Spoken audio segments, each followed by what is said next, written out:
Farmers across the United States say they could face financial ruin unless there is a huge taxpayer-funded bailout to compensate for losses generated by Trump's sweeping cuts and chaotic tariffs. Make no mistake, I am sympathetic to farmers, even though the vast majority are Trump supporters. But the farmers' plight is entirely the result of Trump's asinine policies.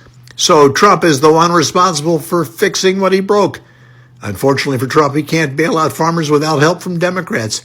Unless bailout money somehow gets in, is increasingly unlikely to pass big, beautiful bill. Now, I don't want to hear from Democrats that the alternative to a bailout is worse. I'm talking to you, Chuck Schumer. What I want to hear is a list of concessions that Trump must make, including an apology for wrecking the farm economy and a heartfelt thank you to the Democrats for their bailout vote.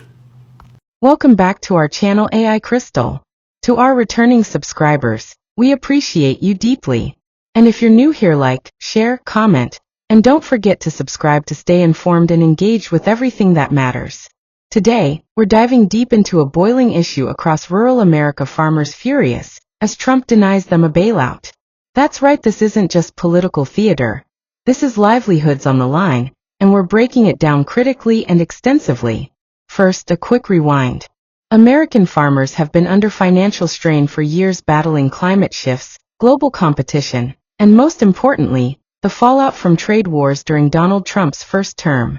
Back in 2018 and 2019, the Trump administration offered multi-billion-dollar bailouts to offset losses from tariffs, particularly on soybeans and corn exports to China. But fast forward to 2025, and what are we seeing? No signs of a similar lifeline. And this time, the silence is loud. A new trade policy will also be great for the American farmer. I love the... No, the hell he doesn't. During the last trade war, we saw an increase in farm bankruptcies. We lost 90% of our soybean sales the week the tariffs went on. And that was just playing FAFO in one country. Now the whole world's tariff. I dropped my phone. Soybeans are currently down 28 today. Corn was leaking lower, about 5 to 7 cents, and now it's looking at like it's 2 to 1 penny across the board. Crude's down to $61.99, which means no drill, baby, drill. Live cattle are down 4, feeder are down 6. Hogs are down 3, cotton's down almost 3, and the dollar can't decide if it wants to be weaker or stronger. Trump doesn't love the American farm. He doesn't understand how tariffs work. Donald Trump is preparing to bail out farmers due to his trade policies with China. This is according to the Agriculture Secretary Brooke Rollins, who made the rounds on these Sunday morning talk shows. Now, she claims that these bailouts are needed because key commodities are plunging, particularly soybean and pork exports to China. No shit. We could have told you this was going to happen. In fact, we did tell you this would happen.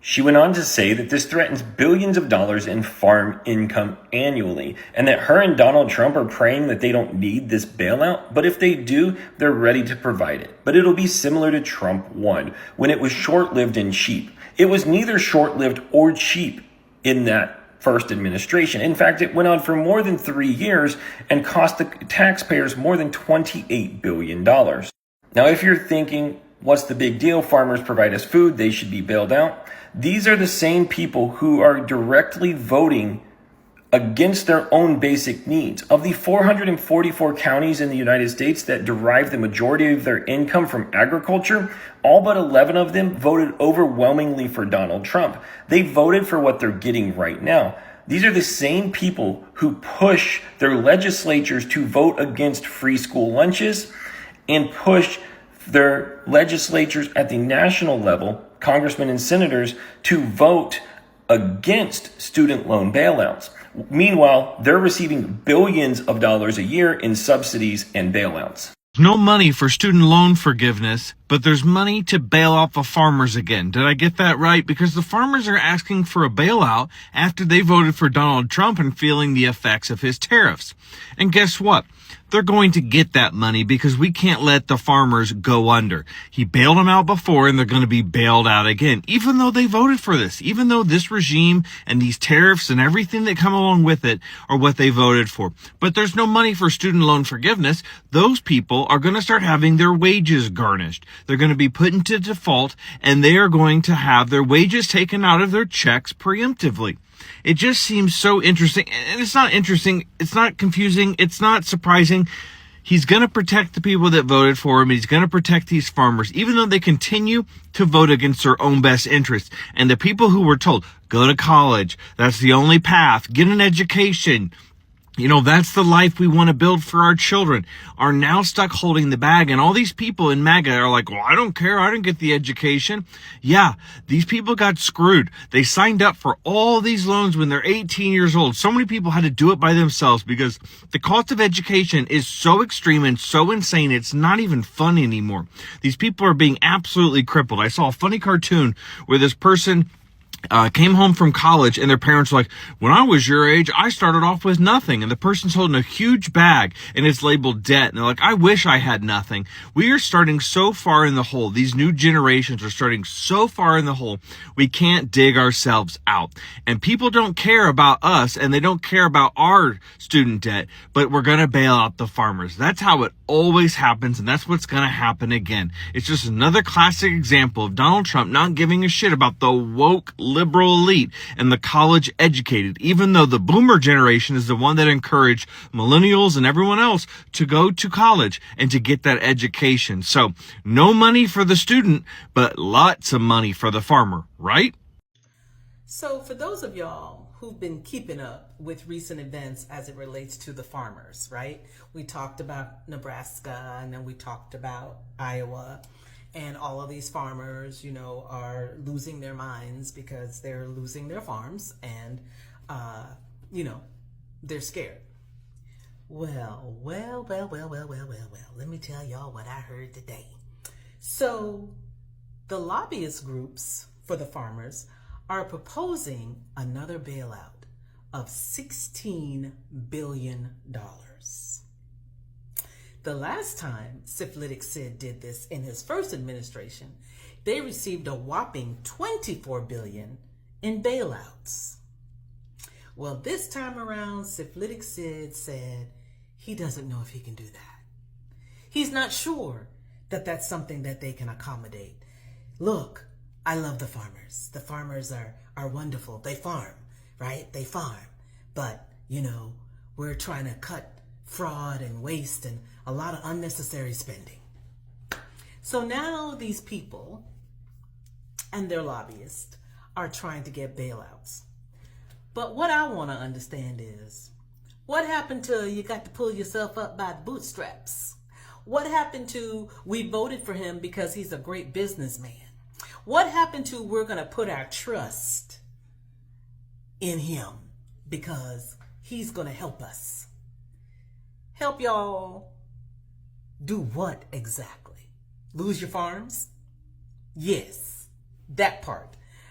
Because you know who invests in these companies that buy up bankrupted farms? Your vice president.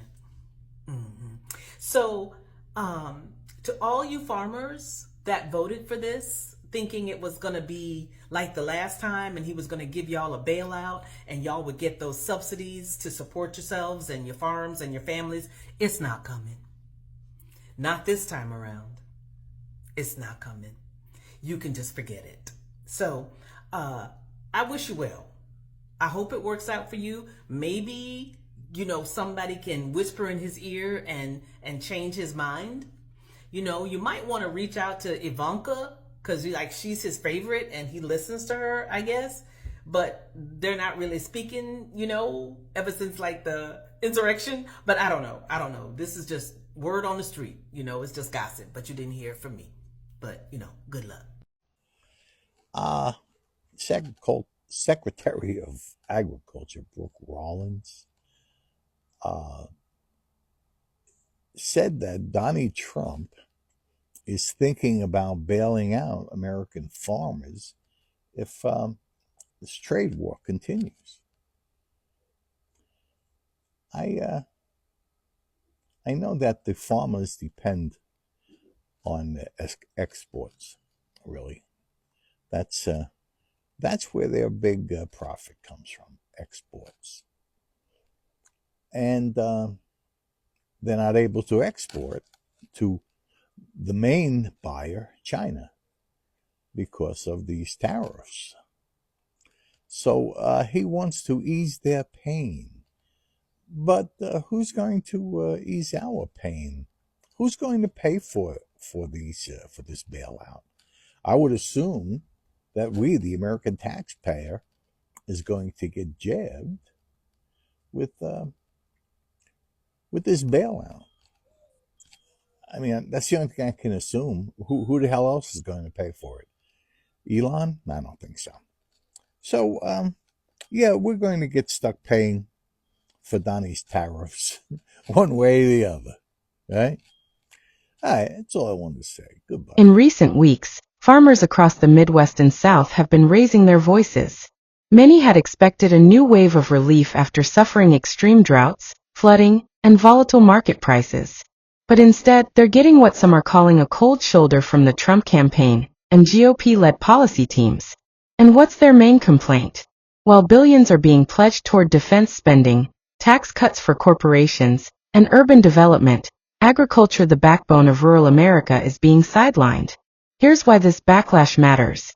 Many farmers voted for Trump twice. They believed in the America First message and saw Trump as a protector of traditional industries. But now, with crops failing and fuel prices skyrocketing, they feel abandoned. Some farmers are calling this a political betrayal. Others see it as a wake-up call. We're even seeing major farming unions threatening to withhold political endorsements unless tangible support is rolled out and fast. This issue is bigger than red states versus blue states. If America's food producers go under, supply chains collapse, grocery prices soar, and rural economies crumble. And politically, Trump risks losing a key voting bloc, one that helped him dominate in swing states like Iowa, Wisconsin, and Pennsylvania. Now, here's the critical question. Is Trump strategically avoiding bailouts to signal economic strength and discourage dependency? Or is this simply a miscalculation that could backfire at the polls? Some analysts suggest his team is banking on private sector solutions and global market rebounds, while others argue this is a result of internal division within the GOP. We've gathered some voices from real farmers. We're not asking for a handout. We're asking for survival. If Trump turns his back now, we won't forget it in November. We fed this country during a pandemic. And now we're just dispensable? These aren't just opinions, these are warning shots. America stands at a crossroads, and so does its relationship with its farmers. Will Trump respond? Will policy change course? Or will rural America start looking for a new champion? Let us know what you think in the comments below. Do farmers have a right to feel betrayed? Or is the bailout model outdated? Comment your thoughts. Like if you support transparent agricultural policy. Subscribe for more deep dives into political, economic, and social issues only here on AI Crystal. Until next time, stay sharp, stay critical, and stay crystal clear.